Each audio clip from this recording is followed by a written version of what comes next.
지난해 8월 김건희 여사 명품백 수수 의혹 사건을 조사하던 권익위 김모 국장은 사건이 종결 처리된 직후 스스로 세상을 떠났습니다. 순직 일주기를 앞두고 김 전 국장이 유서 형식으로 남긴 메시지가 한겨레 신문을 통해 공개됐습니다. 본인만 볼 수 있도록 한 메시지창에 김 여사 명품백 수수 의혹에 대한 기사부터 올렸습니다. 뒤이어 잘 해결할 수 있을 줄 알았지만 그게 안 되었다. 모두 죄송하다고 직원들에게 글을 남겼습니다. 김건희 여사에 대한 직접적인 언급은 없었지만 부패 방지 전문가로서 명품백 수수 의혹 사건을 종결 처리한 데 대한 자책이 잇따랐습니다. 법과 논리의 무게보다 양심의 무게가 더 크다는 교훈을 모든 공직자들이 알았으면 좋겠다며 지난 20년간 만든 제도를 제 손으로 망가뜨렸다. 이젠 뒤늦은 후회라고 적었습니다. 가방건 외의 사건들은 최선의 결과가 나왔다고 자부한다고도 적었는데 숨지기 전날에는 가방건과 관련된 여파가 너무 크다. 제 잘못은 목숨으로 치르려 한다. 그 방법뿐이라며 사건 처분에 대한 죄책감을 드러냈습니다. 유서 내용이 공개되자 유철한 권익위원장의 자진 사퇴와 함께 진상규명을 요구하는 목소리가 나왔습니다.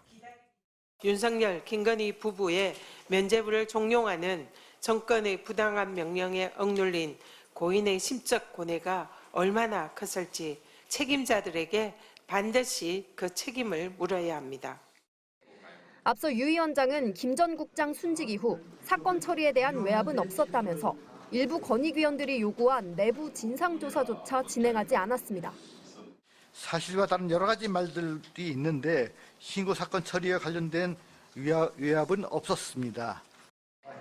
MBC 취재진은 유 위원장에게 이번 유서가 공개된 데 대해 어떤 입장인지, 사건을 종결한 권익위 판단이 옳았다고 보는지 등을 묻기 위해 수차례 연락을 시도했지만 연락이 닿지 않았습니다. MBC 뉴스 김정우입니다. 권익위에서는 그동안 김 전 국장의 선택을 두고 명품백 사건과의 연관성을 부인해왔습니다. 권익위에서 외압이 있었다라는 의혹이 있어서 그 외압의 당사자가 지금 버젓이 거기에 부위원장으로 있는데 거기에 대해서 어떤 조사도 하지 않는다는 거예요? 예, 저희가 알기로는 당사자들께서 외압이 있었다는 얘기를 안 하고 있고 또한 굳이 의결권도 없는 분한테 외압을 가할 이유도 없었다. 그렇게 지금 저희는 알고 있습니다. 굳이 외압을 행사할 이유가 없었다는 건 누구 판단입니까? 그건 제 판단입니다.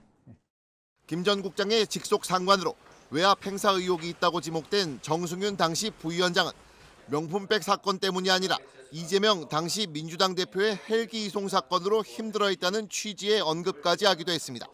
그는 지난해 9월 권익위 전원위원회 회의에서 고인이 헬기 사건으로 매우 힘들어했다는 것은 분명한 사안이라고 말했고 국회에서도 김 전 국장의 유서를 직접 봤다며 공방을 벌이다 엉뚱하게 고 박원순 전 서울시장의 유서를 내밀어 당시 야당 의원들의 비판을 받기도 했습니다. 매달 열리는 국민권익위원회 정례 브리핑. 유철환 권익위원장 등 참석자들은 8월 정례 브리핑을 묵념으로 시작했습니다.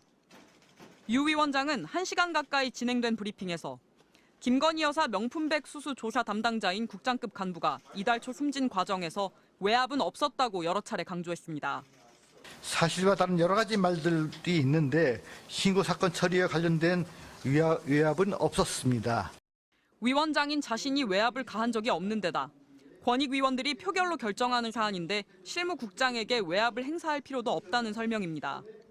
고인이 윗선이 종결 처리를 강행해 괴로워했다는 권익위 안팎의 증언에 대해선 고인으로부터 의견 표명을 들은 바 없다. 내부 압박이 있었다는 보고도 받은 적 없다는 답변을 반복했습니다. 직접 이제 그런 문제를 직접 이제 저라든가 이제 그 부위원장님한테 이제 얘기를 하셨으면 저희가 조금 더 챙겨봤을 텐데. 고인의 죽음이 순직으로 인정받을 수 있도록 과중한 업무 스트레스에 대해 조사한다면서도 일부 권익위원들이 요구한 외압 의혹에 대한 내부 진상조사는 당장 진행하지 않겠다는 입장을 밝혔습니다. 현재로서는 자체 조사는 지금 시급한 일이 아니라고 지금 생각하고 있습니다. 그러면서 고인의 안타까운 죽음을 정치적 목적으로 악용하는 건 유족과 국민 누구에게도 도움이 안 된다고 주장했습니다. 더불어민주당은 진실을 밝히고 고인을 위로하려는 요구를 정쟁으로 폄훼했다며 조사를 거부하고 뭉개겠다는 태도야말로 의혹을 증폭시킬 뿐이라고 반발했습니다. MBC 뉴스 김민영입니다.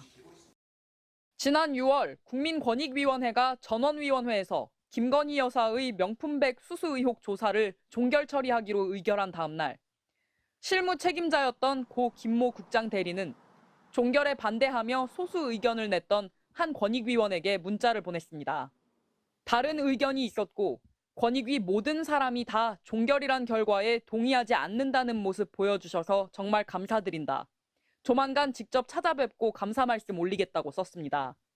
명시적인 반대 입장을 표현하진 않았지만 고인도 조사를 종결해선 안 된다는 의견에 동의했던 것으로 추정됩니다. 고인은 권익위의 전신인 부패방지위원회 때부터 주로 청렴과 부패방지 업무를 맡아왔습니다.